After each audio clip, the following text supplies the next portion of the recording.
حضور اقدس صلی اللہ علیہ وسلم کا ارشاد ہے کہ نیکی والے حج کا بدلہ جنت کے سوا کچھ نہیں۔ نیکی والے حج کا مطلب یہ ہے کہ اس میں کسی قسم کی معصیت نہ ہو۔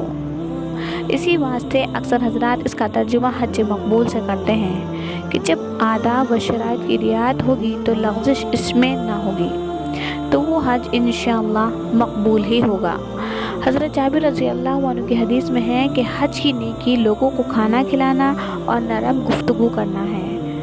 دوسری حدیث میں ہے کہ حج کی نیکی کھانا کھلانا اور لوگوں کو کثرت سے سلام کرنا ہے۔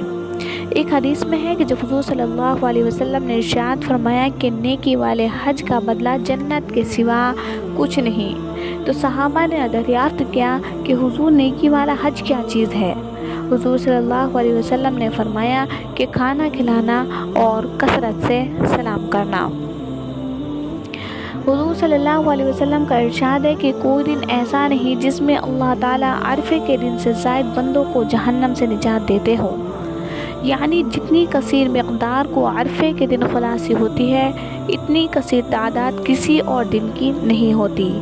حق تعالی شانہ دنیا کے قریب ہوتے ہیں اور پھر فخر کے طور پر فرشتوں سے فرماتے ہیں کہ یہ بندے کیا چاہتے ہیں۔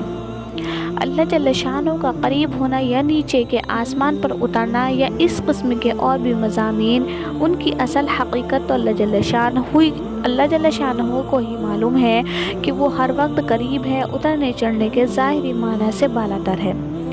علماء اس قسم کے مضامین کو رحمت خاصہ کے قریب ہونے سے تعبیر فرمایا کرتے ہیں۔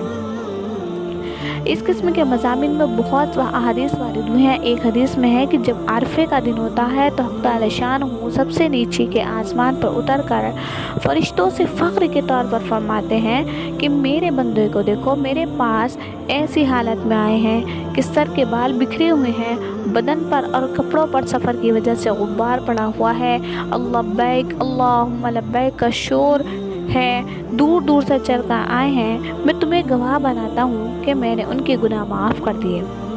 فرشتے عرض کرتے ہیں کہ یا اللہ، فلاں شخص گناہوں کی طرف منسوب ہے اور فلاں مرد اور فلاں عورت، تو بس کیا کہا جائے؟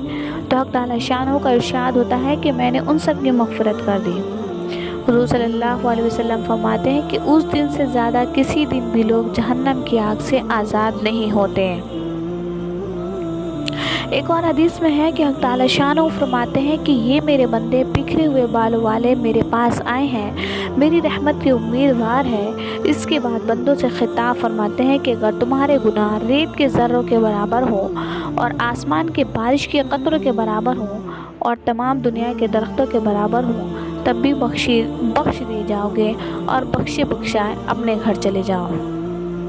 ایک اور حدیث میں ہے کہ حق تعالی شانہ فخر کے طور پر فرشتوں سے فرماتے ہیں دیکھو، میں نے ان بندوں کی طرف اپنا رسول بھیجا، یہ اس پر ایمان لائے، میں نے ان پر کتاب نازل کی، یہ اس پر ایمان لائے، تم گواہ رہو کہ میں نے ان کے سارے گناہ معاف کر دیے۔